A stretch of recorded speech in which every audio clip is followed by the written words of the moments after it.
샬롬 할렐루야. 요한복음 1장 1절. 태초에 말씀이 계시니라. 이 말씀이 하나님과 함께 계셨으니 이 말씀은 곧 하나님이시니라. 아멘. 창세기 2장 7절. 여호와 하나님이 땅의 흙으로 사람을 지으시고 생기를 그 코에 불어 넣으시니 사람이 생명이 되니라. 로마서 1장 20절. 창세로부터 그의 보이지 아니하는 것들 곧 그의 영원하신 능력과 신성이 그가 만드신 만물에 분명히 보여 알려졌나니 그러므로 그들이 핑계하지 못할지니라. 아멘. 제목은 사람의 근본입니다. 많은 사람이 인간은 어디에서 와서 어디로 가는가, 인생의 의미와 목적은 무엇인가 등에 대한 해답을 찾고자 깊이 생각합니다. 세계적인 성인이라고 불리는 공자나 석가모니, 소크라테스도 근본적인 해답을 찾고자 힘썼지요. 공자는 이를 정치 윤리 사상의 이상으로 하는 도덕주의를 설파하며 많은 제자를 양성했고, 석가모니는 생로병사의 번뇌에서 해탈하고자 스스로 고행의 길을 갔습니다. 소크라테스는 나름대로 진리를 추구하며 참다운 지식을 탐구하였지요. 그러나 어느 누구도 근본적인 해답을 찾지 못하여 참된 진리에 이르지 못했으며 영원한 생명을 줄 수 없었습니다. 창세 전부터 감추어진 진리는 사람의 눈에 보이지 않고 손으로 만질 수 없는 영적인 것이기 때문입니다. 인간을 창조하시고 경작하시는 창조주 하나님의 놀라운 섭리를 깨우칠 때라야 비로소 그에 대한 명쾌한 해답을 찾을 수 있습니다. 세상에서는 닭이 먼저냐 달걀이 먼저냐라고 갑론을박을 하지만 아직도 결론을 내리지 못한 채 의견이 분분하지요. 그러나 성경에는 그 해답이 명확히 나와 있습니다. 창조주 하나님께서 장성한 아담과 하와를 창조하신 다음에 정자와 난자를 주어 잉태하게 하신 것을 보면 무엇이 먼저인지를 짐작할 수 있지요. 창세기 2장 7절에 사람의 근본이 무엇인지 잘 설명해 주셨습니다. 여호와 하나님이 흙으로 사람을 지으시고 생기를 그 코에 불어 넣으시니 사람이 생명이 된지라 말씀합니다. 하나님께서 아담의 코에 하나님의 능력이 담긴 생기를 불어 넣으심으로 생명 곧 살아있는 영이 되게 하셨지요. 이 과정은 오랜 시간이 걸린 것이 아니라 순식간에 되어진 일입니다. 다시 말해서 아담은 어린아이의 상태가 아니라 성인으로 지음을 받은 후 생명이 되었고 하나님을 통해 영의 지식들을 하나하나 배워 나갔습니다. 그런데 세상 사람들은 사람이 진화되었다고 생각합니다. 결코 사람은 진화된 것이 아니지요. 우리 사람은 진화론에서 말하는 것과는 전혀 차원이 다른 존재입니다. 한낱 하등한 생물에서 진화한 것이 아니지요. 처음부터 하나님의 형상을 닮은 영적 존재로 지어졌습니다. 하나님의 형상을 따라 하나님께서 직접 만드셨고 생기를 불어넣으셨기 때문에 영육 간의 모든 것이 근본 하나님에게서 온 것입니다. 그러므로 사람은 위로부터 난 신령한 존재입니다. 우리는 자신을 다른 동물들보다 좀 더 진화된 고든 동물 정도로 생각해서는 안 되지요. 진화의 증거로 내세우는 화석을 살펴보아도 종과 종 사이를 연결하는 중간 형태의 화석이 없으니 과학적으로도 타당성이 없습니다. 오히려 창조의 증거가 매우 많지요. 한 예로 인종에 상관없이 모든 인류는 눈, 코, 입 등의 구조와 위치가 같습니다. 각종 동물도 무리의 법칙에 따라 약간의 차이는 있지만 역시 사람과 흡사한 구조를 가지고 있지요. 이는 창조주 한 분에 의해서 설계되고 만들어졌다는 증거가 됩니다. 이외에도 태양계 안에 모든 것이 한치 오차도 없이 정확하게 운행되는 사실 자체가 창조의 증거입니다. 오늘날 사람들이 그러한 사실을 깨닫지 못하고 사람이 진화되어 나왔다고 생각하기 때문에 자신이 어디로부터 왔는지, 왜 이 땅에서 살아가는지 깨닫지 못하지요.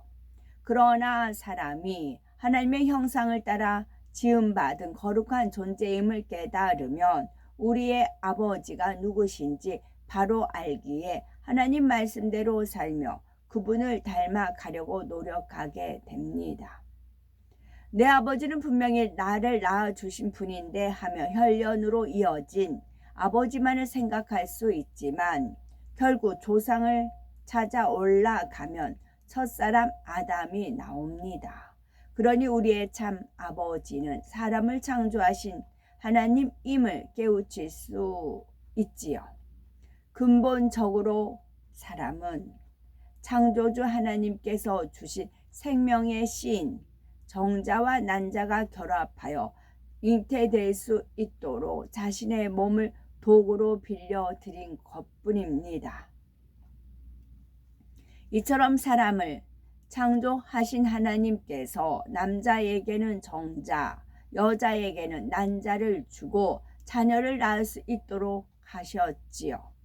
스스로의 능력으로 자녀를 낳을 수 있는 것이 아니라 하나님께서 자녀를 낳을 수 있도록 근본 생명의 씨를 주신 것입니다. 생명의 씨 안에는 하나님의 능력으로 사람의 모든 조직을 만들 수 있는 조건이 구비되어 있습니다. 육안으로는 보이지도 않을 만큼 작지만 부모의 성격이나 외모, 습관 등 모든 기가 한 군데에 모인 것이지요. 그래서 자녀가 태어나면 외모뿐만 아니라 성격도 부모를 닮습니다. 만약 사람에게 능력이 있어서 자녀를 낳을 수가 있다면 왜 많은 사람이 잉태하지 못해서 고통을 받겠습니까? 잉태는 창조주 하나님께 속한 영역으로서 하나님만이 주관하실 수가 있습니다. 오늘날 병원에서 인공수정이라는 방법을 사용하지만 정자와 난자를 창조해서 잉태하게 하는 것은 아닙니다. 창조의 능력은 오직 하나님께만 속한 것이기 때문이지요. 의학이 아무리 발달했다지만 생명을 창조하는 것은 오직 생명의 주관자인 하나님의 능력으로만 가능합니다. 잉태뿐만이 아니죠. 호흡이 끊어진 사람이나 병원에서 사형 선고를 받은 사람이 하나님의 능력으로 살아나며 인간의 과학과 의학으로 어찌할 수 없는 수많은 불치병, 난치병이 깨끗이 치료받는 사례도 있지요. 말씀으로 천지 만물을 창조하고 인간을 지으신 하나님께서 바라시는 근본의 소리만이 무에서 유를 창조해내며 불가능이 없는 권능의 역사를 펼쳐냅니다. 로마서 1장 20절에 창세로부터 그의 보이지 아니하는 것들 곧 그의 영원하신 능력과 신성이 그 만드신 만물에 분명히 보여 알게 되나니 그러므로 저희가 핑계치 못할지니라 말씀한 대로 만물을 보아도 그 속에서 우리는 만물의 근본이신 창조주 하나님의 능력과 신성을 발견할 수가 있습니다. 사람의 생각이나 지식을 가지고 하나님에 대해서 깨닫고자 한다면 한계에 부딪힐 수밖에 없습니다. 그래서 많은 사람이 성경에 나오는 하나님의 말씀을 믿지 못하지요. 또 믿는다면서도 성경 말씀을 100% 믿지 못하는 사람이 많습니다. 이러한 사람들의 마음을 잘 아시기에 예수님께서는 요한복음 4장 48절에 너희는 표적과 기사를 보지 못하면 도무지 믿지 아니하리라 라고 말씀하셨습니다. 그리고 가는 곳마다 수많은 권능의 역사를 나타내심으로써 선포되는 말씀이 참임을 증거하시었지요. 오늘날도 마찬가지입니다. 하나님께서는 능치 못할 것이 없는 분이시지요. 우리가 전능하신 하나님을 마음에서 믿고 전적으로 의뢰할 때에 어떠한 문제나 질병도 해결이 됩니다. 태초에 빛이 있으라 하시며 천지 만물을 창조하신 하나님의 근본의 소리가 발하여 질 때 눈먼 사람이 보며 지팡이와 목발을 버리고 일어나 걷고 뛰는 역사가 일어나는 것입니다. 그러므로 모든 만물의 근본이신 하나님의 근본의 소리가 발하여질 때 믿고 순종함으로 모든 간구와 소원의 응답을 받는 복되고 아름답고 보배로운 우리 모두가 되셨으면 좋겠습니다. 아멘. 생기란 하나님의 근본된 능력으로 생명의 역사를 일으킵니다. 하나님께서 첫사람 아담의 코에 불어넣으신 생기가 아담의 몸에서 가장 중심이 되는 세포핵에 들어가자 살아 움직이기 시작했지요. 생명 곧 살아있는 영적인 존재가 된 것입니다. 그러나 생명 아담은 에덴 동산에서 오랜 세월을 살다가 범죄함으로 죽은 영이 되었고 더 이상 영의 공간이 에덴 동산에 걸 수 없게 되었습니다. 범죄, 구체적으로 어떤 범죄를 졌나요? 하나님 말씀보다는 마누라 말을 들은 겁니다. 하나님보다 마누라를 더 사랑한 것입니다. 아멘.